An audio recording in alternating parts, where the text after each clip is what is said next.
안녕하세요. 역사를 사랑하는 박성입니다.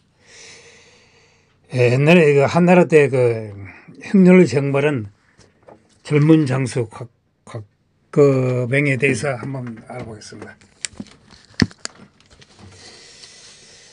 곽거병 장군은 어렸을 때부터 말타기와 활쏘기에 능했다고 합니다. 특유의 자신감 넘치는 태도가 한무제의 총의를 얻어 시중이 되었습니다. 기원전 123년 이충은 한무제의 조서를 받고 곽거병을 폐허 교위에 삼고 흉노 공격에 동행을 시켰습니다. 여기까지는 한문제가 아끼는 처조카이에게 적당히 공을 세워 기회를 준 느낌이 듭니다.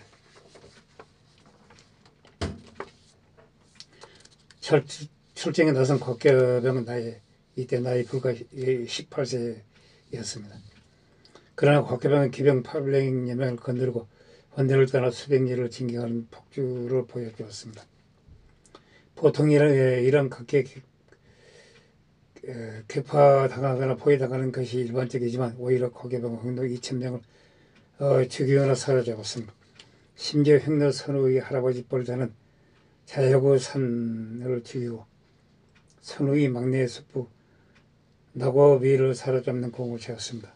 이 공에게 곽거병 본인의 복주이자 총상관 이총의 지시인지 알 수 없습니다.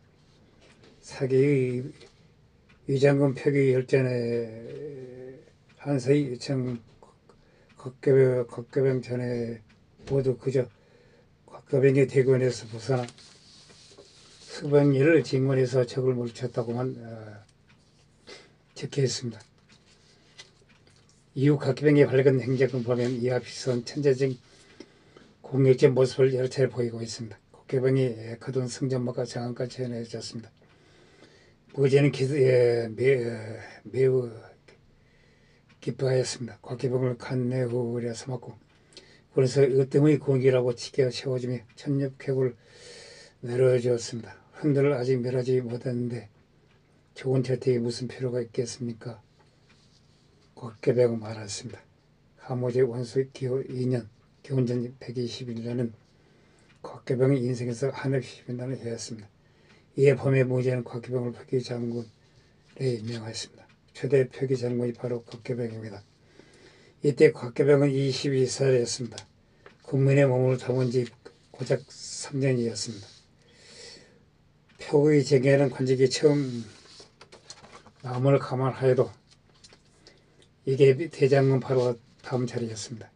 여기에 한술 더했다 2년 전에 아예 대장군 같은 덕봉을 받았습니다. 이는 중국 역사상 유례가 없는 파격적인 행보였습니다. 날고 긴 나란 중국의 대장군들도 22살에 이르지는 못하였습니다. 춘추 전국 시대와는 달리 나라가 많고 전쟁이 빈번한 시절도 아니었으므로 더욱 그렇습니다. 곽거병의 대우가 이처럼 파격적이었으나 후에 곽거병이 세운 막대한 공을 생각하면 오히려 탄식할 지경이었습니다. 포기장군의 대기가 무섭게 농소에서 1만여 병력을 이끌고 출정하여 오려산을 넘고 헌화를 건너 6섯 동안 5부족을 지나 무려 1,000리로 나아가 백병전을 벌이는 끝에 적을 모두 격퇴하였습니다. 흉내를 전란왕과 노호왕을 참사하였습니다. 지휘관으로 사로잡은 우리가 무려 8,000여 명이 넘었다고 합니다. 또한 흉내의 효장왕이 한나라 제사를 진행할 때 쓰던 금인까지 탈취해버렸습니다. 인상적인 사항은 이 당시 기록에 우리 군은 갑옷 하나 잃지 않고 라는 식으로 묘사하였다는 점입니다. 과정일 수도 있으나 대체로 흉노 원장에 대한 기록이 우리가 흉노놈 10명을 죽였다고 하였습니다. 그런데 우리 병사 3명이 죽었다는 식의 내용이 연속임을 생각하면 묘사가 특이합니다. 그만큼 암명은 승리했다는 뜻입니다. 이때 세운 공으로 곽거병은 2,000호를 더 받아 시급이 3,600표가 되었습니다. 이 정도면 평생 놀고 먹어도 될 뻔한 이는 시작에 불과해 유의 그 말을 하여 순수한 의미에서 전쟁을 기려 다시 떠났습니다. 그의 이름 함원전 표기장 곽계병과 학기후 공소를 북지에서 출발시켰습니다. 다른 쪽으로는 장강과 이광을 발견하여 흉내를 공략하고자 하였습니다. 이광은 4,000여 명 장관은 1만 명 도하 1만 4천 명의 병력으로 흉노 수만 대군의 포격에 당했습니다. 이광은 홀로 분전하여 4천 명 가운데서 2천여 명이 전사하였지만 끈기 있게 버텼습니다. 장관이 도착하자 간신히 포위를 풀 수 있었습니다. 장관은 늦게 도착한 탓에 차명을 받을 처지가 되지만 속죄금을 내서 서민이 되는 것으로 끝났습니다. 이는 양성은 북지에서 출발한 쪽에서도 마찬가지였습니다. 곽계병은 이미 형도 땅 깊숙이 진격을 하였습니다. 뒤따르는 공수라 길을 잃어 한참을 지하게 되었습니다. 연락이 끊겨 공수라가 언제 도착할 줄 없는 상황에서 곽계병은 그야말로 과감한 행동을 취합니다. 공성을 기다리지 않고 홍도 땅 한복파로 진행한 것입니다. 곽계병은 그 연수를 배를 타고 건넌 후 소월지까지 나아가 기른산을 공격하였습니다. 그리하여 형도 추도함과 이철 500여 명을 사로잡았습니다. 적들을 3만 명 넘게 참수하였습니다. 형의 왕정 5명과 그들의 어머니 선의 연지 왕자 상국의 장군 당호 도의 등 수백여 명을 사로잡아버렸습니다. 형덕으로의 실화를 분시하는 그 인기적인 정권을 올렸습니다. 이에 곽계병은 5,000원을 더 받아 시급이 8,600원 되었습니다. 곽계병을 따라왔던 조판호 같은 장소들도 보상을 받았습니다. 반면에 공손은 차명을 당할 위기에 처하서는 속죄금을 내고 간신히 목숨만을 건졌습니다. 이 전투의 결과는 홍덕에 있어서도 매우 뼈아픈 패배였습니다. 사기의 흉내전을 최근 조에는 하고사란 흉노 미화한서가 있습니다. 그 내용 중에 기른산을 이룬 이후 육직에 변식할 수 없게 되었다 라는 내용이 있습니다. 여기서 육축은 유목 기망민족의 흉노인들에게 중년 6세까지 가축 즉 말, 소, 양, 닭, 개, 돼지를 말합니다. 유목민들에게 이런 동물들 특히 말을 대규모로 키울 곳을 잃어버리면 정말 어마어마한 피해였습니다. 형덕이 선언한 혼야왕이 서쪽에서 계속 한나라 군대에게 부서지고 있었습니다. 그 원인은 곽계병 때문임을 알고 매우 화를 냈습니다. 혼양왕을 죽이려 하였습니다. 혼양은 허저왕과 논하여 곽계병을 이길 자신도 없고 선언으로도 무섭고 하니 차라리 한나라의 항복의 발전 쪽으로 의견을 모았습니다. 함원전 이수를 들었지만 만약 항복은 착하면서 공격을 하면 큰 폐해가 걱정되었습니다. 이 일을 곽계병에게 맡겼습니다. 곽계병이 군대를 이끌고 혼양왕의 보대와 뒤하였습니다. 혼양왕의 비장들 중 항복을 원하지 않는 사람들을 공개해서 8,000명을 죽였습니다. 수만여 명의 항복을 받아냈습니다. 이 홍해에 함원전은 근심거리가 없어졌다면서 크게 기뻐하였습니다. 1,700억을 대주었습니다. 이 모든 전투가 단 1년 만에 거둔 정보입니다. 기원전이 119년 이천과 곽계병 전제는 산시성 북방에 있는 호로 지역에서 출발하였습니다. 호저는 베이징 북서쪽에 있는 현재 선화 근처의 산곡에서 출발했습니다. 거기 사물을 가로질러 현재 몽골에 있는 형덕의 본거지에 도착하였습니다. 헤르만은 이청의 홍긴강이 하루까지 간 것을 생각하고 있습니다. 곽계병은 대담하게 몽골 툴라강과 오르콘강 상위까지 1,000km를 쳐들어갔습니다. 그는 80명 이상의 흥도수용을 잡았고 그들 땅에 있는 산에서 신상의 희생의식을 거행하였습니다. 곽계병은 귀한 직고식 견전 110년을 요절하였습니다. 산시성 현장에 있는 위대한 장군의 무대가는 형들을 짓밟고 있는 한 말이 한 마리 말을 표현한 커다란 저것의 글을 기리기 위해 세워져 있습니다. 기원전 110년 하모자는 장수들을 불러 의논하였습니다. 명렬적에는 항군이 보급 등 여러 가지 문제로 사막을 건너서는 오래 싸우지 못하고 돌아갈 수밖에 없다고 여긴다는 점에 합의를 두었습니다. 그렇다면 역으로 크게 대군을 일으켜 공격을 취한다면 흥상산이 있다고 판단했습니다.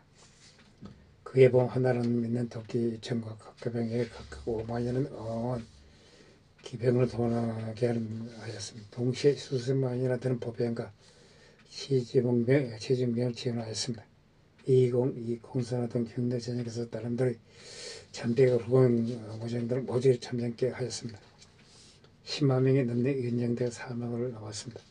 이 병력들이 연정에는 그리고 사막과 계곡을 넘는 크기 힘든 길을 가야 함을 생각하면 대단한 숫자입니다. 출발하는 데 있어서 본래 곽개방 정량에서 출발하기로 하였습니다. 출발 직전에 포로를 재봉 결과 선원은 독직했다는 정보를 입수하였습니다. 대궐에서 출발하여 증거하기로 하였습니다. 흉노 쪽에서는 그 소식을 듣고 한나라 군대가 사막을 건너면 매우 필요하여 제치라 판단하였습니다. 군수 모자를 전부 먼저 북쪽에 두고 정예병을 북쪽에 두고 천천히 기다리라고 마음먹었습니다. 그런데 그런 흉노 선호의 군대가 곽가병도 아닌 이청의 군대에게 포착되었습니다. 그리에 곧바로 전투가 벌어졌습니다. 이청은 압도적인 병력의 숫자와 힘으로 흉노 선호의 좌우익을 둘러서 엄대하게 격파해 버렸습니다. 그리고 그때 곽계병은 괴로운 정도로 굉장한 기수로 진격하고 있었습니다. 역사적으로 중국 한족 왕조의 장군 중에서 이렇게 애몽골 시베리아까지 진군한 장군은 극히 드뭅니다. 곽계봉은 기원전 그것도 젊은 나이에 바이칼호까지 도달하였습니다. 대단한 소질입니다. 이 정도 기술로 저가제국 왕조들이 다시 진격한 것은 이후 당나라 명나라 때 대몽골 초원의 연장 때의 일입니다. 곽계봉은 장정 1천여일을 행군하여 고비 사변을 그대로 넘어가며 흉노의 영장을 완전히 가로질러 진군하였습니다. 유라시아 유목 제국사를 쓴 르네 그리시의 말에 따르면 곽감이 계신 경 북경 북서쪽 사라 부근에서 오르콘강 상주 바이칼로 부근까지 이른다고 했습니다. 그 자체만으로도 위협이라고 할 만하였습니다. 그렇게 사막의 모래 폭풍을 뚫고 제대로 보급도 못하면서도 전투를 이어했다는 것입니다. 흉노선의 근신이 장거를 사로잡고 왕후 비거기를 참살하였습니다. 흉노 자대장의 군대가 싸움을 치고 그들이 쓰는 깃발과 북을 빼앗았습니다. 상과 강을과 흉노의 왕 3명을 죽였습니다. 장국, 상국, 당호, 도의 등을 83명 이상을 수살하였습니다. 그렇게 죽이고 사로잡은 흉노의 숫자가 무려 74,430명에 이르렀다고 합니다. 그리해 흉노 땅 한복판에서 거창하게 하늘과 땅의 제사를 지내는 지경에 이르렀지만 흉노는 이를 어떻게 해볼 수가 없었다고 합니다. 봉국에서의 보급은 이혼하고 흉노 땅에 뺏기 거두었을 만한 농가 밭 등이 있는 것도 아니었습니다. 보급은 어떻게 해결했을까 의문이 들 수 있었습니다. 이 해결법이라는 것이 군 전략적으로 보면 정말 의의가 없었습니다. 흉노 적군을 때려부수고 흉노 군사의 힘을 빼앗아서 보급을 해결했다고 합니다. 전투력이 저희들보다 떨어지며 오히려 시도하다 패배하고 결국 사막 한가운데서 말라 죽을 수밖에 없었을 것이라고 생각합니다. 그만큼 무모하면서도 대단한 싸움이었습니다. 이렇게 힘든 싸움이었던 만큼 곽계방의 밑에 있던 부하들 중에 이 싸움이 끝나고 많은 상을 받은 사람들이 적지가 않았습니다. 곽계방 또한 한 번에 시급 5,800원으로 전공받았습니다. 한나라 군대가 이번 싸움에 동원하는 말이 무려 14만 필이었는데 이 전쟁이 끝나고 돌아왔을 때는 3만 필도 되지 못했다고 합니다. 그만큼 힘든 전쟁이었습니다.